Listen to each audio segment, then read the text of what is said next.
सीताराम। बोले हनुमान जी महाराज की जय।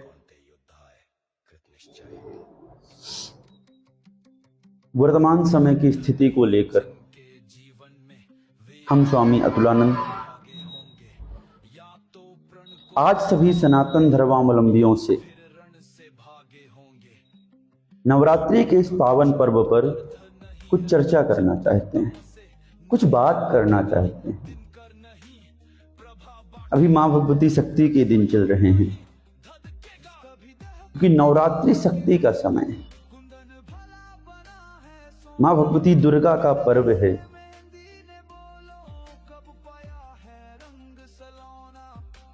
और हम सभी जो भी सनातन धर्म को मानने वाले लोग हैं, करते तो दुर्गा का पूजन है, शक्ति का पूजन है, किंतु शक्तिहीन हो चुके हैं। हम अपने विरोधियों को जवाब देना भूल चुके हैं। इस समय सोशल मीडिया पर एक आइलम मोहम्मद नाम का कैंपेन चल रहा है। आप सोच रहे होंगे कि स्वामी जी को इससे क्या दिक्कत है। नहीं भैया, हमें कोई दिक्कत नहीं है, पर इसके माध्यम से, इस नाम का उपयोग करके जो दुराचारी जन, अपने आप को शांति दूत कहने वाले दुष्ट लोग गुजरात में दंगे भड़का रहे हैं, जगह जगह पर हिंसक प्रदर्शन कर रहे हैं, हिंदुओं को नुकसान पहुंचाया जा रहा है, हम उसके खिलाफ।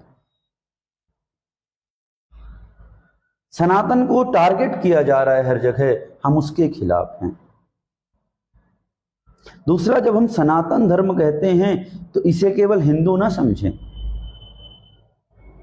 हम हिंदू, जैन, बौद्ध और सिख चारों की बात करते हैं, चारों संप्रदाय की बात करते हैं,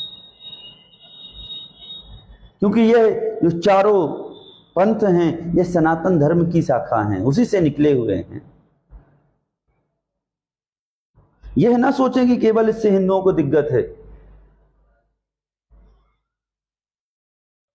पाकिस्तान में देख लीजिए, अफगानिस्तान में देख लीजिए, बांग्लादेश में देख लीजिए, वहां ना तो जैन का नामो निशान है, ना बौद्ध का नामो निशान है। जो सिख बच भी गए थे किसी तरह, उन्हें भी मार मार करके भगाया जा रहा है।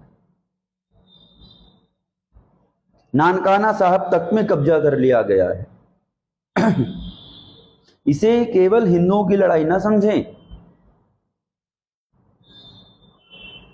हमें समझना पड़ेगा कि जो हमारा शत्रु है वह बहुत कट्टर है। वह अपने बेकार से एक लीडर की आवाज पर लाखों लोग एकत्रित हो जाते हैं। वह देश तोड़ने की बात करते हैं, भारत देश में मुसलमानों को छोड़कर सबको मारने की बात करते हैं। वह कहते हैं कि जो हमारे मजहब को नहीं मानेगा उसे हम नष्ट कर देंगे।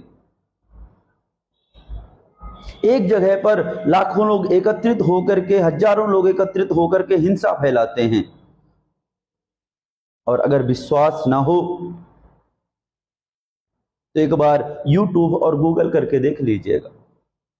चाहे वह कन्हैया लाल वाला केस हो, चाहे उत्तर प्रदेश में कमलेश तिवारी जी वाला केस हो,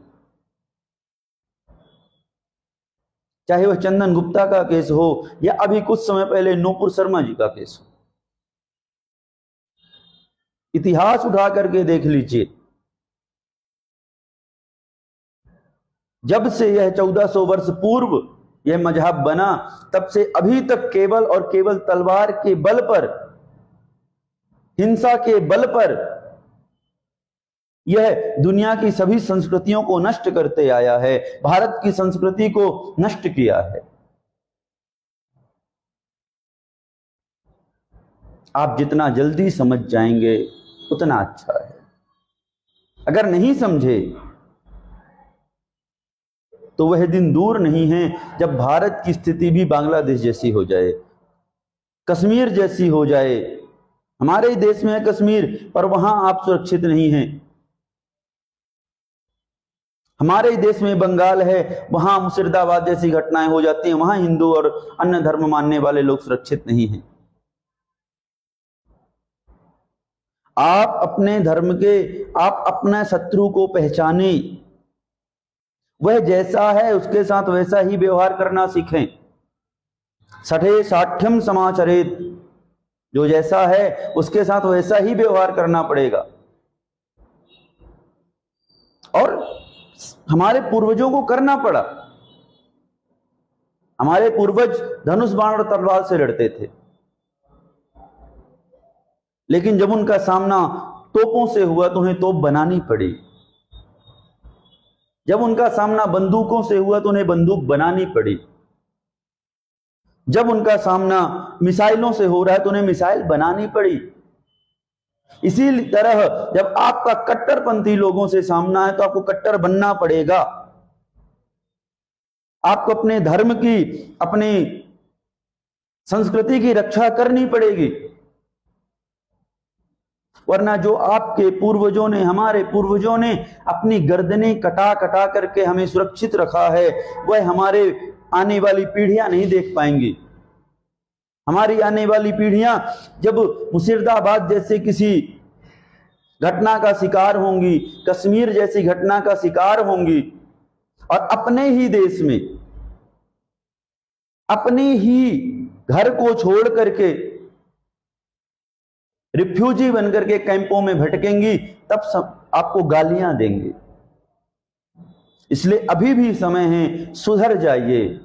सनातन धर्मियों से सभी से निवेदन है कि भैया, माताओं, अभी भी समय है, अपने धर्म की, अपनी संस्कृति की और अपनी तीनों की रक्षा कर लो।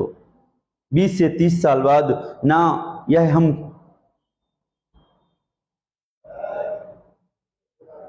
आप समझ नहीं पाओगे, हम कहेंगे भी तो।